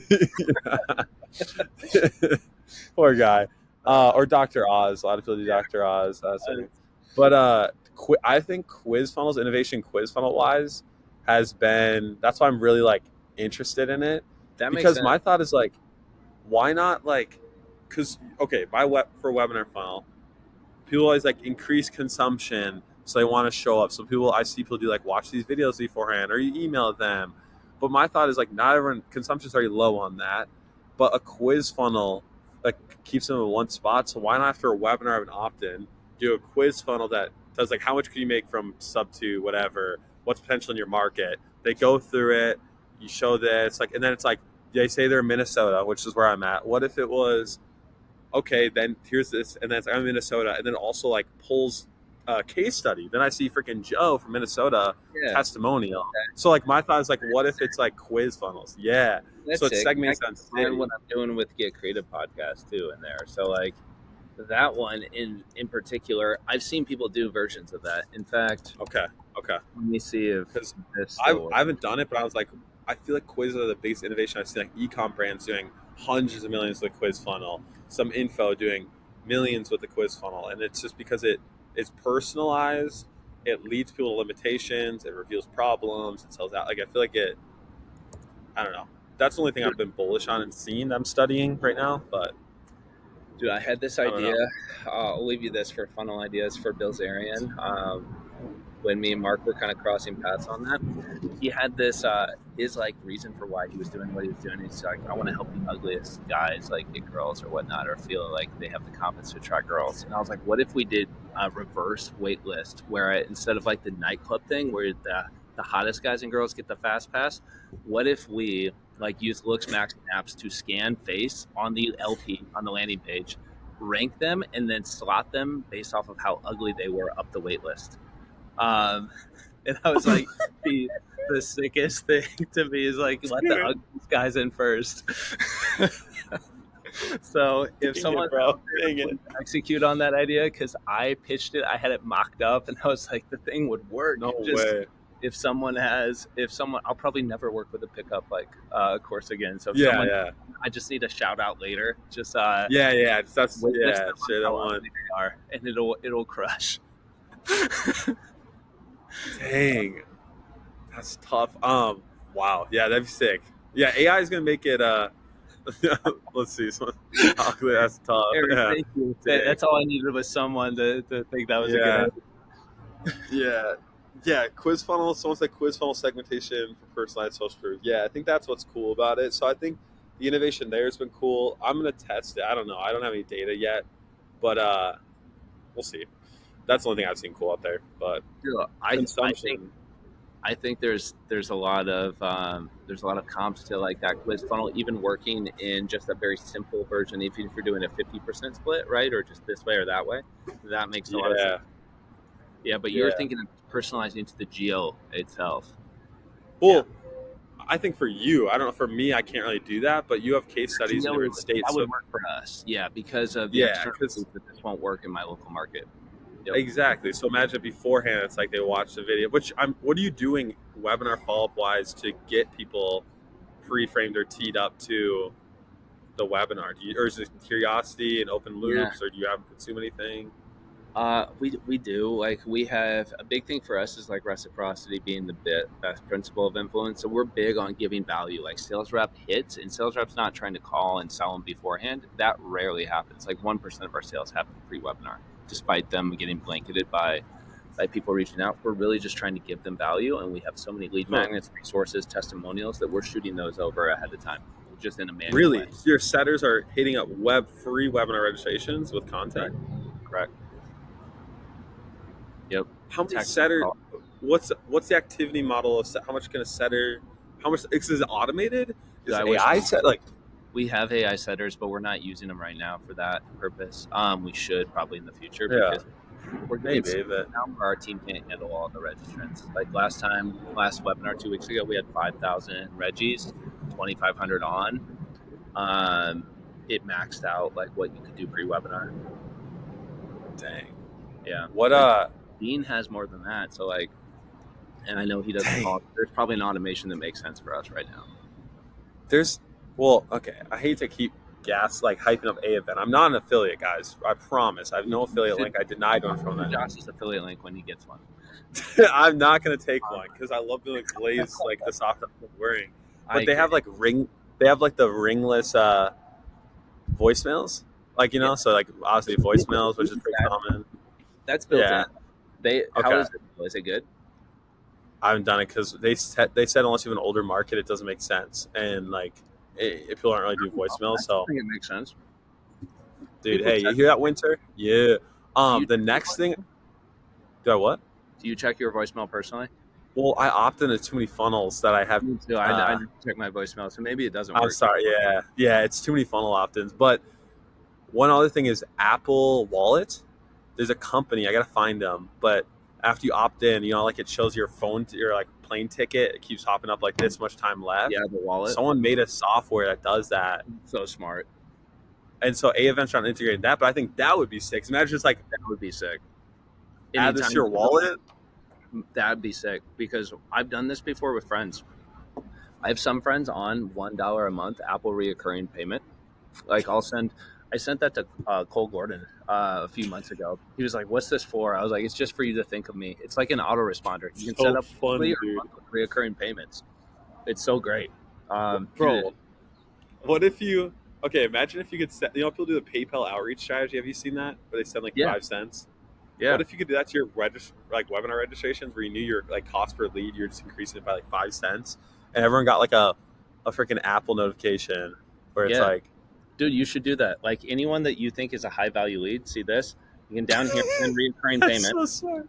Send reoccurring payment. Do it every week. Today, send them $1. I do it to several friends right now, and I've That's never used it as a digital genius. marketing strategy. Yeah, you can also request money from them too, but I think sending $1 is like it's just funny, and it's like a good way to. You're gonna spend that much When money on marketing to your when customers, does but when does it get needy though? Like when is it like? When does it get to a point where they're like, all right, dude, you got I to think stop this? some of them think it's funny. Some of them text me because I'm so bad I'm at gonna texting people back I'm, that it I'm gonna do it helps to me. Jason. I'm gonna do it to Jason Flatlin because I keep asking for his like Mona Lisa webinar maker. Ooh, tell him like I'm gonna give you $1 per week until you tell me how it's done. Yes, dude, that's so genius. Because I text him like I said, send me the cart, Jason, send me the cart, but he's too busy with launches. He didn't say anything. So now Dude, I'm just gonna yeah, do. you should. I'm gonna do this every week. I'm paying you $1. Shout out you, Jason. Okay, Yeah, shout out Jason, the goat. yeah, good. You got to get an audio interview with him. Everyone go subscribe, watch that Yeah, did too. you like He's that? fire. I tried to ask him Yeah. like this. I tried to ask him questions he's never been asked before. Did he say that was a good question? I mean, he's. He did. He I said can't that to me remember. twice, which I was like, Okay, that's the sign. That's the sign. Yeah. um, Like if they aren't saying that, I'm like, I just want to end it because I'm like, dude, I'm doing it. So like, if they're not asking a good question, or they're stalling, like Zach. Have you worked with Zach Rawson yet? Do you know Zach Rawson? nope. Dude, his done for you sales teams are on like a lot of big offers, like million a month. Like he's Dang. low key, dude. He lives. Oh, Are you in Arizona? yeah. Okay, I'll connect just so Connect. you because like you guys should talk because he's just in the know with like dogs, and he's just a low key dude. Probably lives right by you. Does. But he, what was I saying with that? Oh yeah, he would just say that's a good question. I think to buy time because he didn't know what to say back. So I was like every time, so I just called him out on the live. I'm like, Zach, you're just saying that. Just take your time. He's like, yeah, you got me. Yeah, you can sit there, So, pause, and think about it, and just yeah. What? Yeah. picture that. Okay. Yeah, Elon Musk style pauses where he's just like 2 minutes on. Yeah. Mm-hmm. Just thinking. Sam Ovens, dude. When you Sam say the Ovens, price, don't say anything, dude. Just pause. Just wait. 100%. Just Never wait. forget. I have someone Uh, on my team who's beat Sam at his own pause. I have a 13-minute pause to sale recorded. If you want to hear it, I'll send it to you. It's that's so crazy. tough. Yeah, I You'll want to hear listen to 13 the minutes of silence. silence. Mm-hmm. 13 minutes of silence. What? How are you still friends with Sam? Yeah, I think so. But like, you would assume that we talk every day if I said we're friends. But like, we're friends. We're friends that I showed up at school HQ randomly a few months ago, and he let me just That's. hang with his team. So Did you ever have the opportunity to partner on school? I did, and I passed on it. I actually didn't think it would get to the point. Lesson learned is like, don't doubt Sam Ovens ever. That's like my True. thing Yeah, here. man. Come Like on. you shouldn't. I always told people he's going to be a billionaire, go broke on school. Yeah. It looks like billionaire is probably the move you should have bet on. Yeah. That's probably Uh, the. should have been That's that. probably the. That's Yeah, yeah. yeah, like stock options and everything else were on the table for me early. Like I was there the day, obviously, we bought Yeah. school.com. Because He came over and told me he got school.com. And then it was just in pre-rev. We were using consulting profits to parlay to school. yeah. Also, That's I'm super happy with how everything worked out. I don't like wake up regretting that I passed on it. However, like yeah. things Yeah. played out different for me for sure. Uh-huh. Huh. What was your first step off once you started stopping marketing for consulting? Where did you what did you move to next? What did you launch? I don't even Astroflip know. was brand That was one. Astro Flipping. Dang, Yep, bro, twenty-19. just a banger. Just Just you right, didn't even have a down moment. You just went right into. went right into it and hit it. Yeah. And then like after that I started failing. But then we caught really good initial luck, like because I went back to what I knew. I was like, shoot, call close funnel. I just taught this stuff. Like I'm gonna go back Yeah. to the state, a market that I had taught people Okay. consulting.com. I worked at Clever Investor as director of marketing. So market Okay. that I knew, model that I had just taught to a bunch of people and seen Yep. every way to make it work. Um, Product, high ticket price point that I knew. Like it hit all four fits for me. Launched with a channel that I was really good at, Facebook ads. So like I took all the variables out of my first Hmm. offer. Hmm. Yeah. Um. What was I gonna say on that? What was I gonna say? I had some question about webinars. Of course, not I webinars. don't We know. already That's hit on that's a webinars. really good pause though, Josh. You look very stoic and pensive. Let's pull an Elon Musk pause on that. Oh, I know. What are your thoughts on Iman Godzi? Yeah, I'm my first thing that came to mind is like I'm really proud and happy that he bought consulting.com since that's like some of my legacy. Uh Dude, he why was did he just ever like hit you up? Why didn't he hit you up to part? Why didn't? I don't know. I'm gonna ask him at WhopX since we're both now entangled with WhopX when I go out there next. Dang. How are Tell him you entangled with I work WAP? on it for free because I genuinely like I'm so proud of the work that we did there, Yeah, and it's one of my most focused, potent work of legacy, all time. Legacy, yeah. So like, I would be happy. foundational text. I'd be Like happy to work on it. I'd that'd be on. be. What are your what? How are you entangled with WAP? Do you have offers, payment processing through there? Yes, that too. Like we Yeah, might just switch over everything here to WhopX. So I'm going out there this I week. would. I'm gonna be out there this I summer. would. Mm. Yeah, the members area. I like if I'm doing mid ticket, high ticket. I don't have any reason to not use WAP other than fees. But if you're just big enough and make enough money, then you just Yeah, we negotiate. can right, exactly. So that Just make more exactly. money. Stop. People always complain. They're like, these fees, these fees for here. I'm like, bro, just make more money and then give them Yeah, a just reason make to more keep money. you. Yeah, and plus, like they have enough demand as a marketplace now to take it seriously for low ticket, right? Like you can just put It's stuff true. on there and it could pop on discovery. It's So true. That's same thing true. with school. Like certain marketplaces, they reach a tipping point where it's like low ticket relevant for you with not much Yeah. more work. So Yeah. I always tell people like the lowest if you don't want to do financing or transact through WAP, then throw up like a mini course of spend off of your core and just throw it up on WAP and just see what Just happens. get some traffic. Yeah. See Get if some anyone. traffic. Yeah. Even like indexing. Like I like you in school. How if you keyword like their SEO is actually really good. Like if you Yeah, it type it, is. it's like what the frick? I don't even know. Like it just pops up. Like unique. Yeah. You are like all of it. You might as well. You might as well And own it, and even if it is a gated front end and there's no yeah, community, you don't even let them in. you can It route just links to route them. them Yeah. wherever. Yeah, heck yeah, like it'll Do work. Do you use SendBlue for text? What do you use to get? Do you do blue text or webinars Dude, or I need to green? get on that wave because I was like talking about it 5 years ago. I don't use Blue or Brevo or Link Blue or any of the competitors that are Oh, emerging there's right now. multiple. I thought it was only There's SendBlue. Dang. Yeah, like if there's SendBlue, who I think became Brevo, and then there's Link Blue, Hmm. um, and then there's actually one more. I'm blanking on who it is. So if someone can let me know, each one has different integrations and features. I've heard good things about all of them. Is So that one of? Oh yeah, yeah, that's but so like if nice. you're asking me, generally speaking, like are blue bubbles the way? Yeah, for sure. Like especially with Okay. certain markets. Yeah, yeah. Like Yeah, Riley put that in there. I agree. Blue bubbles are I don't do that. uh, Frick. What do you use for good. text then right now? Just close, which isn't great. Like Send Blue or Link App is going to have way better open rates. Dang. Where are you? Do you build all your funnels, webinar opt-ins, custom like on WordPress, or is it all very fancy now? It Wireframe, can like get what? fancier as we go on, but yeah, like a lot of times we're still using ClickFunnels for LPs and pages. Yo, Yep. So let's go. yeah, like should we have a dedicated like WordPress with super high load times? Probably, but we're not. I, I like hearing that because I feel like everyone says it. But I'm like, do we really? Like, I don't know. I don't Maybe. see the point, but maybe. Yeah, if you want Yeah, maybe. to brand wise. For Jamil, that offer was it webinar or call funnel? call funnel. Like, were you doing direct to cart? Oh, it was call funnel. No, Okay. not direct to cart. At least not initially. Yeah. That was funnel too. There's Yeah. you guys want to see it? This is probably old enough now where I can share it verbatim. Leak. Yeah. Actually, I'll put you after request. So if you guys hit that request, I'll share you the whole Astro flipping. That was our top year in 2022 for Astro. We planned for about 18 million, did about 20 on that offer, and Jeez. it all came to fruition. It's like I keep that marketing plan because a lot of times you're like, it's not our best year. Like Sub 2 has had years where we did 60 million, but the marketing plan was irrelevant from what happened. So it's a lot of times it's like, oh shoot, this just emerged because of scale, momentum, luck, velocity, and what other stuff. This one actually, like, we tracked almost verbatim and hit all the targets, did everything that we could to do that. So it's an actual blueprint to get into 20 million. So that's what I love about this plan in particular.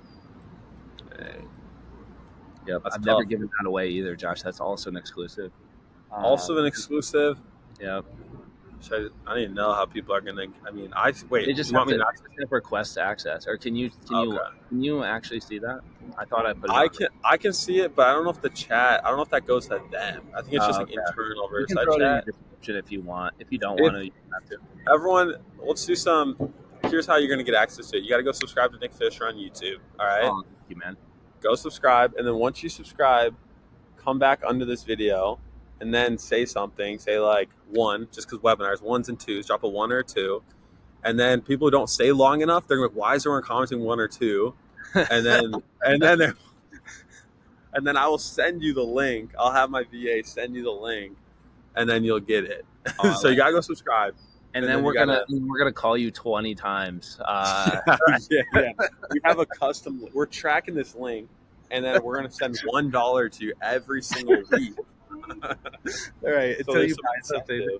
So you buy something, but we know our numbers, so we're gonna profit. Yeah, so we're gonna profit. Sit there. That's crazy. Not knowing the offer yet. Yeah. Dang. What? Okay, last thing.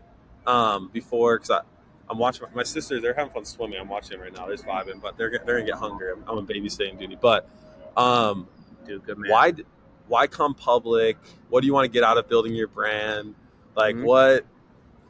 Connection, hiring, like what's the? Because I feel like we're in an era where people like to hear, like just like what is the point? No, I swore I would never do what I'm doing now and like pop out.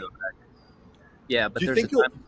You'll think you'll. But here's the thing: do you think you'll actually stay consistent with it, or because do you actually want to do this? No, I don't. I don't. I want to talk to like you, like whoever's listening to this, like especially Josh, your audience. I want to talk to you guys. Yeah. After I exhaust this audience that wants to learn from me, and I get into this motion where I'm like, to grow more, I have to be someone who I don't want to be, or not curious about the people that I'm going to interview in order to get more clout, more fame, and more rec. That's when it's a no for me. Right? Yeah. So this will be. Do you have like a safe word for your team? Like you're going to be like, hey guys, like they know when to just pull you off. Get off YouTube. Take out his channel. Like, it's when I say low ticket 3 times in the mirror. Yeah. He's gone too far. Yeah, it's not too far. When I start, no, there's no safe word yet. It'll die its natural course when it's meant to be. Okay. Like people have this like when Timothée Chalamet does like a 3-month press run in order to get like best picture at the Oscars or whatnot. It's pretty transparent. He's pretty overt about it. Me, I don't know when I'm gonna stop. It's probably somewhere between 1 to, let's call it 3 years, is when I'm gonna be consistent for this. Sick. And the reason you better enjoy it. Yeah, maybe I'm wrong, but I am enjoying it right now, and it's fun. Yeah. It's fun. I'll keep doing it. That's sick. When it's not fun, it's going to be a chore, and I probably will stop doing the reps, and I won't want it. And I have enough break to do it for a while, but not like forever. So that's what it is for me. And the motivation to getting into it initially, this was the impetus of P.s I was teaching marketing funnels and branding to our mastermind clients. Funny. P.s had told him they all need to do 21 podcasts in order for him to like respect them in the next year. And I was like, oh shoot, okay. So I got to, as the one teaching this stuff, got to do that myself. So at first it just started with like, this is my commitment to this group. Then it became, okay, what could I actually get out of this that I've seen get out of this? And I've seen personal brand like 100x multiplier for him. Of just like inbound.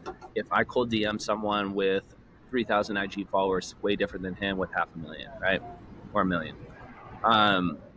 So I'm like, It's cool, true. the access I could get's insane. And if I make, similar to like Ryan Clog, like when I interviewed him, I'm like, bro, we were thinking along the same wavelength. I'm like, I reread Expert Secrets, and Russell's like, his 3 things are like, basically make a Dream 100, interview the people that you want. It's a So huge funny hack. you reread it. That's Yeah. sick. Yeah. It works, dude. It works. It's like I don't know if it's like the universe or something else, but it works. Like it's It crazy when does. I've said that they come about. Like it always happens somehow. Yeah, yeah, because like it's funny because like earlier, Josh, if I'm like, yo, bro, like please come onto my YouTube show or my podcast or whatever I want to call it, and you're like, easy, yes, right. But if I was like, hey, Yeah, bro, I just pick your brain for an hour, that's a way worse frame to enter on. That's just like, oh, that's so true. Yeah. zero where I benefit zero. Yeah, no thanks. Like Nah, I'm yeah, heck no. Yeah, uh, even oh yeah, that's so true. It's a way to. Oh yeah, I think there's selfish reasons for sure. Like, I mean, obviously, I even got one thing from this where it's like activation. Like, I'm taking that, I'm ripping it. It's like doing the this is same well worth thing. two Me for hours me, time. You know, it's well worth it. it's like yeah. But I But think people you're should choosing with enjoy. your time up front, so you don't know that going in always. That's true. That's Mm-hmm. true. But that's cool. No, I big fan. I'm glad that you're coming public. I'd heard about you, and Mark would mention you, and I'd always try to find your stuff. Like I would just be looking, like he's got to have something somewhere. I was And I purposely found trying your not to be found. Like, because yeah, like you're publishing your website. I found like how do you pronounce it, Genta or like Agenta, Exa. Yeah. Agexa? Uh, Sorry, as no, whatever. you're fine.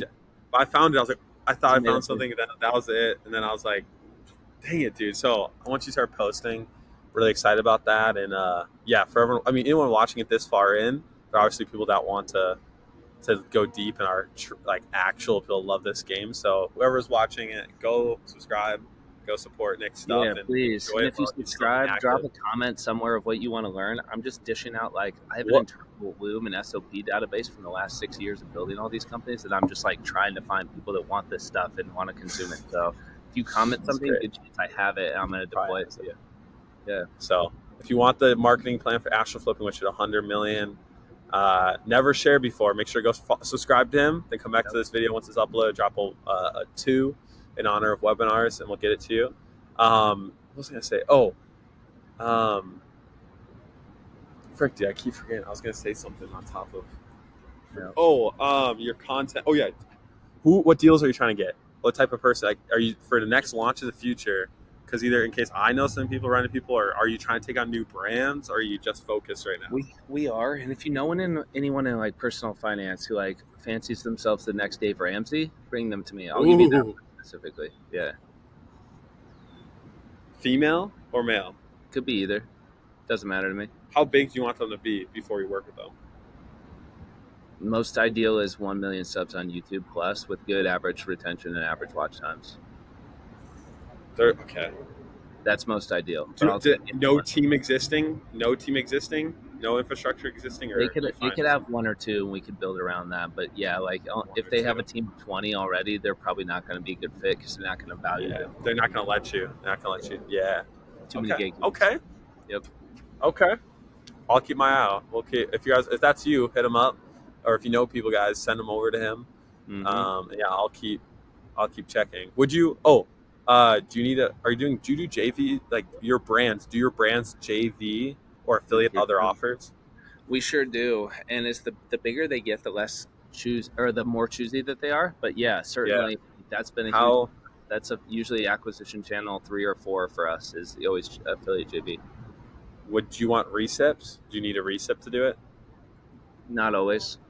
No. Okay. What? Okay. I just because I know there's some Yeah, like other like things that are related now, that we like could I if would you want send or people if you could send. want like a recip from Pace, yeah, it's gonna be different than like a recip. Oh From yeah, nah, bro. yeah, You ain't right. getting that. You can't. Yep. You gotta work for that one. But okay, You did I'll see. I'll let you know. And if anyone's watching this, if you know, I just put out. You never know who's watching, so I just like to you never know, dude. see. You probably got Any hype? quite the eclectic audience with the topics that you're preaching right now, I imagine. So many random people, dude. We got all sorts of. I'm always like, who the frick are you? Like, I never knew these people existed. Yeah. Are you hiring anything right now? Yes, dude. If you guys are looking to do this, I always tell people like, if you're winning the skill set, especially from you, Josh, Mm-hmm. you are wanting some place to deploy. deploy it that's like low risk. Come work for some of our brands. I always tell people if you just follow the proven growth strategy that I have, I'll let you do any sort of crazy growth ideas that you have after that. So like, Dang. Would do you have a form like a because I have 300 offer publishers right now, dude, and I some of would them are love that. And dogs. they all have the copywriter skill set. That's what They're I need. all they're Right. all previous agency owners, copywriters. What I'll tell you guys right now is like we have enough opportunities. Like if you're looking to work with us, amazing. We have enough of those opportunities inbound. What we're constrained by is like what I would call the growth strategist or the copywriter who's actually going to take Yeah, the lead on that and use our yeah. resources, our budget, our infrastructure. We have our team in order to aid you. It's like training wheels for doing this stuff. So if that's you, Uh, just hit me up in DMs or comment on anything. Like get a hold of me in any way possible. But we're looking to hire that person okay. right now. I'll Yeah. I'll post because I train people and selfishly to have my own fulfillment partner. So I just finished 2 launches from our students, and he crushed. So I broker deals to them, and then they've been validated. So we have some dogs. Obviously, there's people who aren't going to be, Dude, but yeah, I'll that would be send it. I'll huge mail it to our for us list and working send to together. people. That would be huge, bro. Thank you. That Yeah, would be yeah. amazing. They'll probably watch this because they know you do publishing. So I think Mark is in our content. We've like mentioned where Mark's like, yeah, my buddy Nick, so they know who you are. So you'll get some people for sure. Yeah, We'll me and we'll Mark send have them had over. some good hangs. We usually find ourselves like me and Mark like end up at a mastermind or two together every once in a while. Affiliate masterminds, so usually. Yeah, Dean yeah, and Tony's. Me and Mark both got yep. trapped in a room for 8 hours with Tony Robbins doing like Date with Destiny for 10 people. It was intense. So yeah, I I think I was heard about that. That's crazy. physically after that. It was nuts. Well, we'll send some people over. But I appreciate your time, Nick. Excited for people to watch this, and yeah, I'm excited to see what you do in this space. It's gonna be good. Dude, me and You you both. definitely deserve Thank you. it. Thank you for Yeah, having me and on. Appreciate you. hopefully I see you in Boise September 4th Okay. through the 6th. I just texted Ben. He said he wanted me to recommend one other person to speak, so I'm gonna get on him. All right. And if he already had someone else, then we gotta. Sorry, whoever that is, day or time can come later. But you should come out because Russell's launching Offer Lab, and for you guys, yeah, it's a very good synergy, and you'd also be a great speaker. So hopefully we can hang in Boise. Dude, You sick. know, Let's do it. If not then the next time, dude. You're in Minnesota, you said? yeah, yeah, Minnesota. I'll be New York City September at WhopX 15th to the something. Dang, Orlando I'm in going this two week. weeks for Creator Hub. You're going this week? Dang. Okay. I might go to the Creator Hub in Good October, you leads said? there. Yeah. No, it's sooner. It's like 2 weeks. Okay. We'll Yeah. figure something out. We'll figure We'll see something each other out. somewhere. We'll see each Yeah. other somewhere. Dude, good stuff, Alrighty. man. Thank you. Appreciate you. I'll see ya. Appreciate you too.